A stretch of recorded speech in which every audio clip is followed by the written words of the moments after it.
Have you failed at anything in your life? Great, then this podcast is for you. Hi, everyone. Welcome back to the Elevate from Failure podcast. I'm your host, Jan Smith. I'm the owner of Brody Blog. We are a boutique marketing agency. I have with me Alicia Fuentes, who is a returning guest to the podcast. If you're new, we discuss mental health, neurodivergence, and entrepreneurship. So welcome back to the show, Alicia. Nice to be here again. I really appreciate having another opportunity to be on your podcast. Oh, yay. I'm glad. Alicia is one of the things I took away from our last time together is that she speaks so well. So if you are if you are a professional woman, if you resonate with her, definitely get in contact with her because she's so knowledgeable and she's ready to help. So we're gonna get right into it. Alicia, and she serves quiet, high performing professional women. And why this is significant is because a lot of times in probably nearly every culture on this planet, girls are taught to kind of shrink themselves a little bit, to behave, to be a little quieter than the Yeah. boys, to be honest. So that unfortunately trickles into adulthood. So Alicia, you work with quiet, high-performing professional women. So why do you serve this community? And if you can talk maybe a little bit about your own experience, if you resonate with this description. Yes, thank you. Again, so it has been quite a journey in terms of identifying that community itself. And I would say for a while I had been exploring, different niches as such, and the avatar or that ideal person, ideal client has transformed over time to the space now of the quiet, hardworking, quiet, high performing professional. And I would say it's really because I am her. I have been that quiet, hardworking, high performing individual. I know exactly what it costs um, to stay in that space, and particularly for women who are quiet in nature but have that ambition. You find that they tend to be overlooked, and over a period of time, many of them actually just decide that's what life is about and they stay in that space. But the ones who have that extra drive, that enthusiasm, they have more desire, they are eager to actually move into a state where they can be seen as the leaders that they already are, but for some reason they're being overlooked consistently. Mm.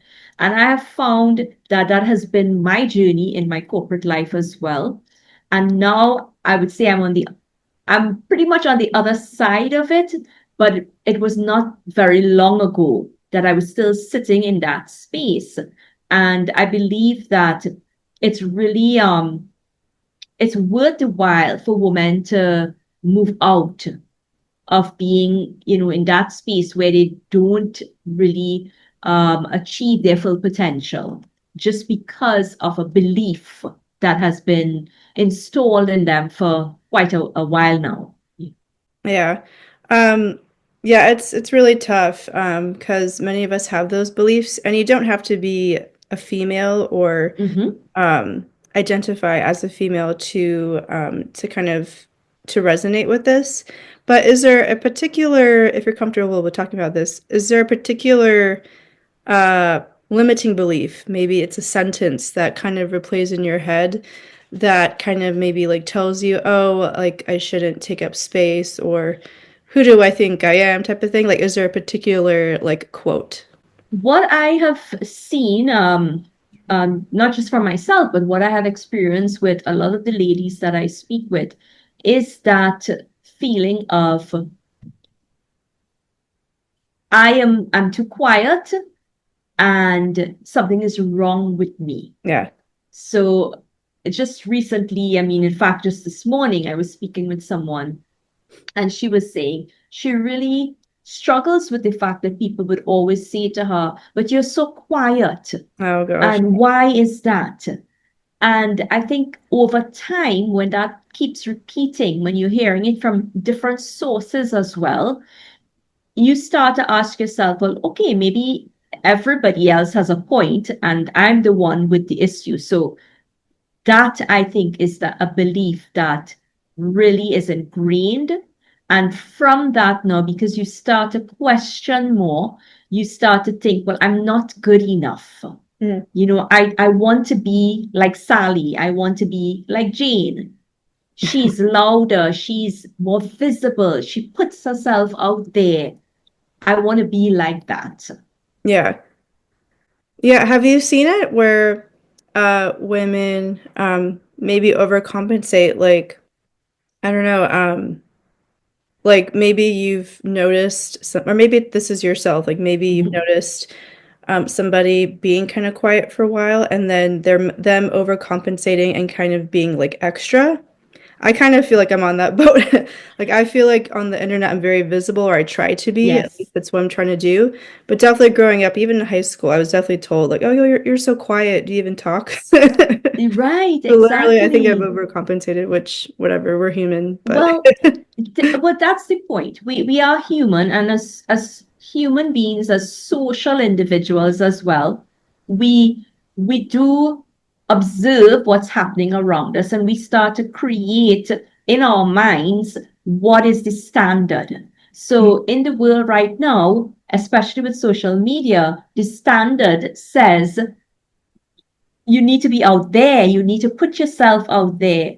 Um, I've even seen, you know, where there are some people who are promoting faceless reels, and the ones who are not will say faceless reels are not, you can't make money with that. You have to put your face into it, right? So I have seen cases, and definitely for my own self, I can pinpoint the times throughout my life when my annual performance review would, my boss would say, but let's say you are performing well, but you're so quiet still. I need you to show more confidence. I need you to be more assertive. Mhm. And without details behind that, without a description of what it is you need to do in order to achieve that, you are left as the woman thinking, okay, as I said, Jane or Sally or whoever is doing it this way, and she seems to get the praise. So maybe that's the correct way. And you start now experimenting. Mhm. At first, depending on, I would say, where you are as a quiet person or an introverted person on that spectrum, you might find it exciting to do, Mhm. right? So it comes like a bit of acting, a bit of performing, because now Yeah. you get to wear this mask. But others who are probably much more introverted or much quieter will actually become overwhelmed. And that is where anxiety now steps in. Because every time you have to go out in the public, you start to panic because it's not your natural way to behave. And now you have to put on this show, right? Yeah. So it's quite tiring. I've been there. I can recall numerous times having to go to social events, and I am very feeling awkward. I may change my attire 10 times, you Oh my know, gosh. Yeah, I've been there. very, very self-conscious about what's happening. And that is what we want to move away from, because I think the world now, it's moving so fast. Everything is overwhelming. You are flooded with information. You are on social media scrolling all the time. And I'm sure if people really stop and reflect, what are you feeling while you're doing that? Mhm. I mean, you may be scrolling and you read something that is very simple and relaxing and it's good, it calms you. But then you scroll again and you see some outrageous, I don't know, picture or you read a post about somebody else. It could even be, in your case, Jan, another podcaster with some guests there, and you start to get nervous now. Oh, she's doing that. He's doing that. Maybe I should. Hmm. And I think we've got to really pay attention to what that is doing to our nervous system and how it's, the repercussions as a result of that. Well, that's a good point. I'm going to adjust the lighting. Yeah, I'm seeing the sun is like directly on you. That's a great point. And to that note, well, I guess, okay. My first question is, were you in a sales position where you had to go to these events? Because I was, like, when I first um, went into business for myself, I was in the digital marketing Mhm. realm. I went on in-person, like, networking events, like the kind of Instagram worthy ones where it's Right. like in a bougie kind of like bars or someplace. So those events especially, I felt self-conscious. I felt like Mhm. I didn't want to go to this, but I have to grow my business, blah blah. So were Yes. you in a similar like kind of sales or something position? So previously, when in the corporate space, it wasn't anything to do with sales. It was pretty much on the technical side. So in that sense, one might think, okay, you're a bit shielded. But at the same time, the organizations that I worked in, particularly the last two, were very high performing organizations. And the persons in there were high performers, so that you were always visible. You always had to be in front, maybe of a group of leadership members. You had to be in front of contractors, and therefore if you're the kind of person who just likes to be in the corner at her desk doing her own thing quietly, and then all of a sudden you have to go and prepare, or you're leading an event, or you're running a meeting, you're the lead on a meeting Oh yeah. facilitating, then you're in front of everybody. Mm, The interesting thing for me, though, was I felt most comfortable at that time when I was the one in front, sort of like in control of the group. I felt comfortable. mm. But if I had to go to more social type events, so the Ah, organization is having something and there are lots of other people, even as simple as a sports day or family day, mhm. I would feel uncomfortable in Same. that setting, Yes.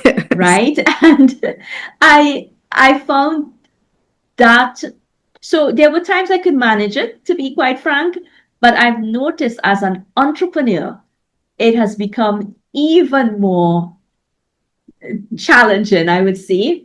Even though I feel like I've overcome quite a lot, now because it's not a how you say a brick and mortar business that I'm Mhm. running, pretty much everything I'm doing is organic. So I do have to be on social media. I do have to come on a podcast. I do need to be interviewed by people. I do need to create reels and these things, do live sessions.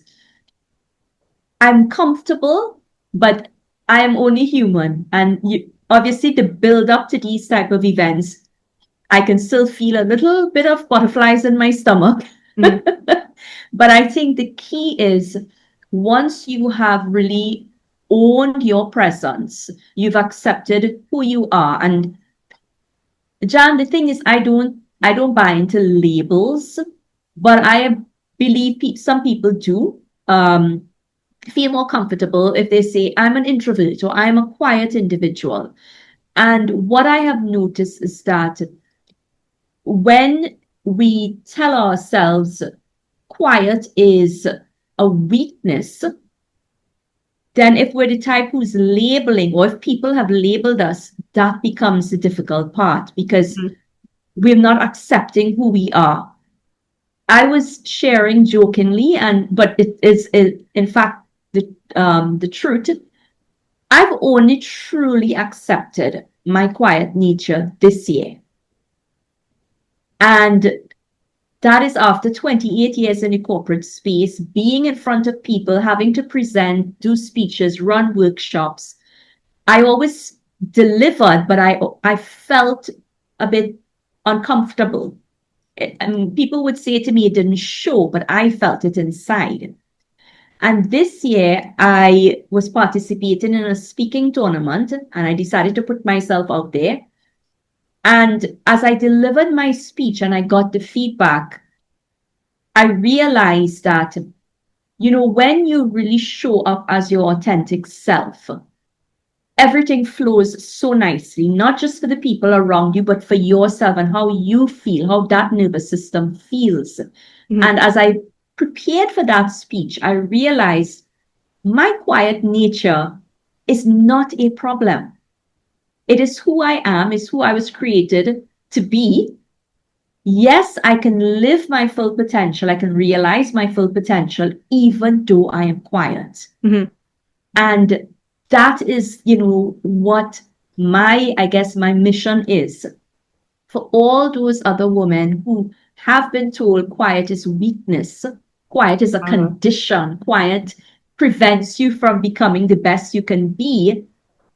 I really want them to hear my story. I want them to have their own story, to share their story, and to come to that realization that quiet is actually your superpower. It's just that you have not been taught how to harness that as yet, you know? uh. So, can you give an example of how being quiet can be powerful, or how maybe that like conditioning can be like transmuted into something Yes, more like certainly. for our higher selves? Certainly. So with that quiet, so one of the things I would say people underestimate quiet individuals is that as a quiet person, as you said, you experience this as well. You would find yourself in situations where you're not automatically the first person who's going to speak. So you're with friends, even maybe, and there's a topic of conversation, and you're thinking in your mind, what is my opinion? What do I want to share? What I'm comfortable sharing? Hmm. But you don't just come out and say it. It's going through your mind. Quiet individuals do think deeply, and it may give the impression that they're not interested, they don't know, they're not sociable, but really and truly, they're thinking, they're processing what they're hearing and they're thinking. And I can guarantee, I mean, anyone listening, take a moment and observe the next group setting that you're in. The person who's quiet, when he or she eventually says something, it is deep, it's profound, it's meaningful. It's not something just blurted out without any thought. So this is something that is underestimated, that for us as quiet individuals, we give so much value when we do speak. We are very keen about details. We're process oriented type people too. So Hmm. there's a level of, I guess, we were meticulous in that sense. And that again can be seen by some, even leaders. Some leaders may say, well, that person can't be decisive, right? Because again, everything feels like it has to be fast. But in many organizations, we need these type of individuals who are going to sit down with the details, process it, look at the pros and cons, look at the different scenarios, and come up with the solutions, right? Um, there is a place for that. There's value in that. And what I fear is that a lot of organizations are going to lose people because they are not recognizing that value. Hmm. Um, in another context, I guess we can also see quiet individuals will tend to really be thoughtful. So yes, you're in work or even in your family life, the quiet person is the one who's going to think about others, think about what he or she has to say and the impact. Hmm. And that's why we tend to believe, and I guess there is value in it, quieter persons struggle with setting boundaries. because boundaries require us to be firm about something, be really putting ourselves, our energy first, you know, and saying, okay, this is enough. This is where I draw the line. And you find quiet people tend to, because they're thinking, what is the other person going to say or feel or think about me? So he or she's likely now to step back and say, oh, all right, they're asking me to do something. I do want to be liked. I do want to be part of the group. I do want to seem as a team player. So I'm just going to say yes. Mm. And it's those things that have the negative impacts on the quiet person until he or she recognizes that superpower that is there, how they can turn that, how they can turn it around so that it works for them and not against them. Ah, so yeah, so you work specifically with women, is that correct? So for the coaching side of things, yes, it is the female professional. I have ventured into more speaking events now. And in that case, it's slightly different because my audience could be male and female. Mhm. And what I like about that opportunity then is that the the model that I've created, which I call the calm authority model, it applies to both genders essentially. So it isn't specific to a woman saying only a woman can have calm authority, but men can also have calm authority. Ah, well, I like that. Yeah, and I think everybody in the workplace should learn about this. Yes. Like have like a training day or something. That would be cool. So kind of going back to your example of like a performance review and a boss Mm-hmm. saying, "Oh, you're great, but you're just very quiet." Yeah, and and like when I was in the corporate world, I've been told the wheel that squeaks gets the most grease. And so when I Wow. realized that, I was like, okay, so I'm actually gonna like not be Wow. obnoxious, but like just 180. So I would literally go into my boss's office. I mean, I was like, I don't know if I would recommend this, but I would like literally go to my boss's office and be like, after like a year or so, and be like, I love working in this company. I love my position and clients, but what can I do to be a more valuable asset and to earn Mm-hmm. more? Like literally, I'd be like, what can I do? And like, yeah, so and I realized because before then I was just going with the flow, being a Yes. good worker, and that got me nowhere. Like Nowhere. it made me like not invisible, but kind of. So yeah, so with that example, do you think that male employees ever get that comment of you're too quiet? I so for my experience, my own experience as a manager of a team where I had um, male direct reports, two of whom were actually on the more quiet side. Hmm. I would say that it depends on, again, it depends on the boss. So because being a quiet individual, I could recognize, their personality and know what it feels like to be in their position. So I would address it in a suitable way. I would have experienced other managers looking at their quiet way, their quiet nature in a very negative manner. So it would they actually equated it in many instances to laziness. So the quiet guy who is very silent by himself, doing his work, not maybe engaging a lot, would be seen as, he's lazy, Yeah. right? And, or he is antisocial, he's not a team player. But the interesting thing that I identified was that when these individuals were called upon for an opinion, for their say, their suggestion, what came out of them was so amazing that you had to stop. You literally had to stop and think, why didn't I ask you before? Or why were you not placed there, earlier to have that input. Because typically, those guys may have been the ones that would sit back. They would not jump up and put their hand and say, I want to lead. But once they ask for input, what comes out is so fantastic. It brings about such a change to the dynamics of the team, but it has to be based on, again, harnessing that.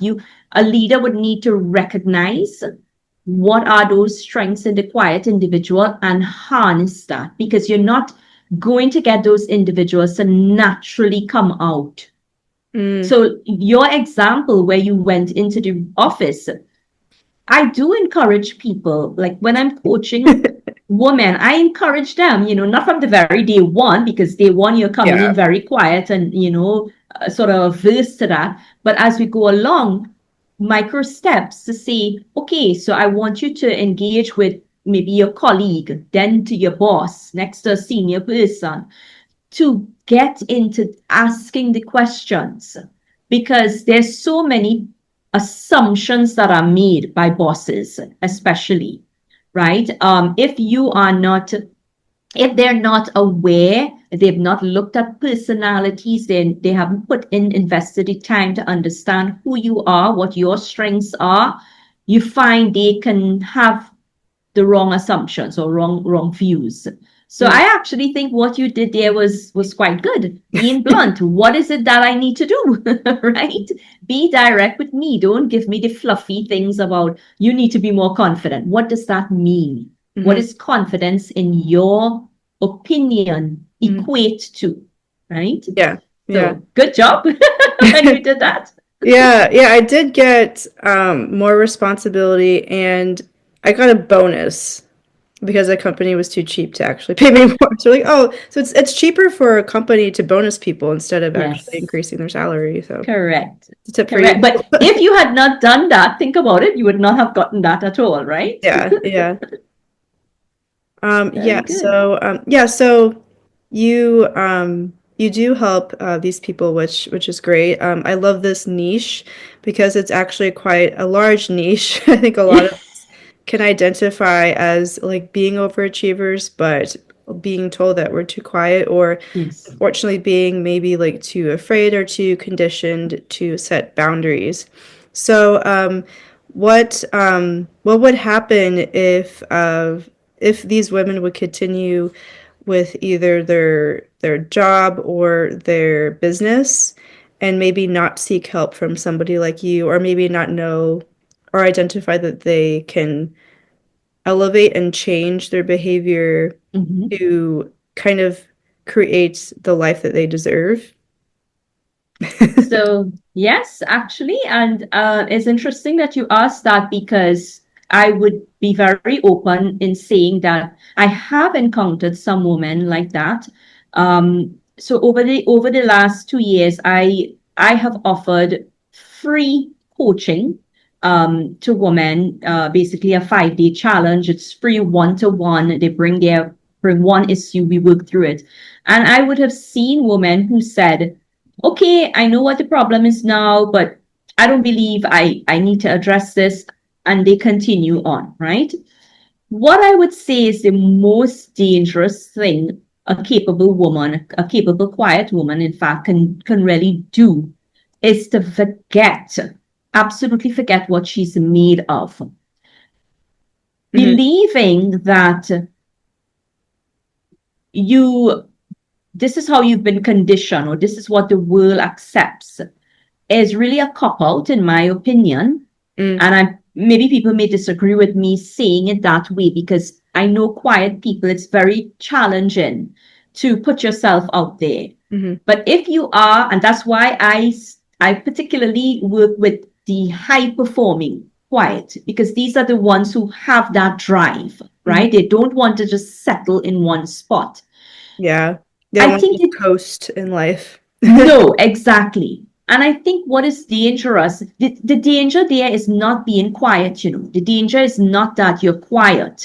The danger is, and I'll say this slowly, the danger is when you have decided that the fight does not matter anymore. Yeah. So it comes to settling. And now what you find happens, and I've seen it myself, they find a lot of other things to compensate.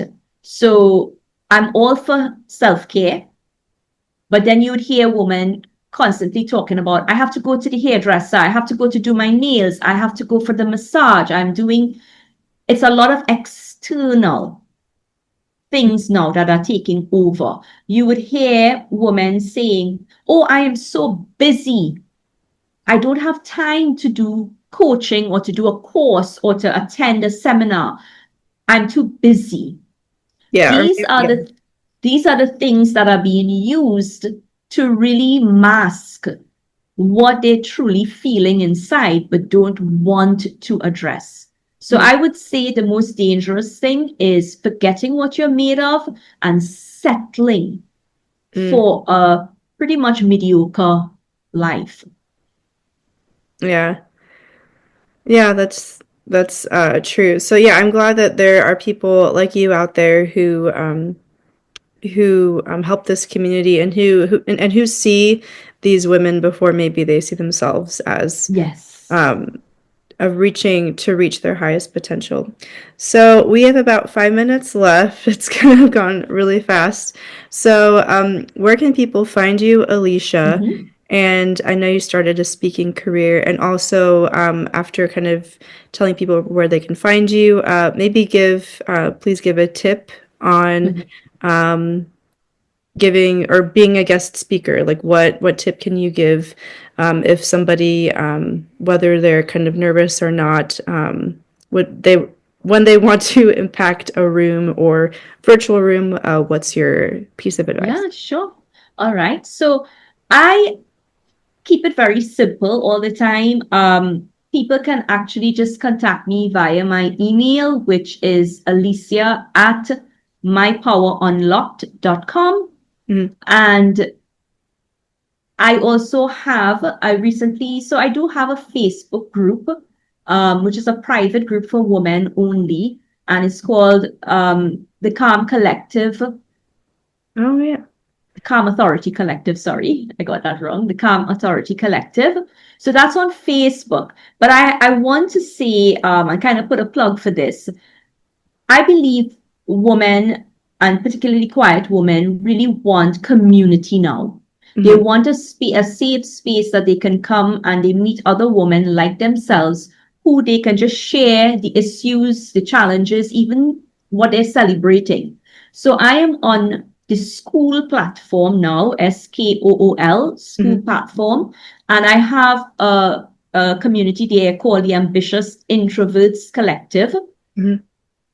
Pretty much, whether you're That's a ambitious, great whether name. you're introverted, whether you're both combined, you are welcome to come in there and really get to meet other people, get coaching from me, get a lot of free resources available so they can come in there. But the first bet would probably be simply look me up on Facebook or Mm-hmm. LinkedIn, my name itself, Alicia Fuentes, or email me, Alicia at mypowerunlock.com. Mm-hmm. And in Sorry. terms of the speaking, I would say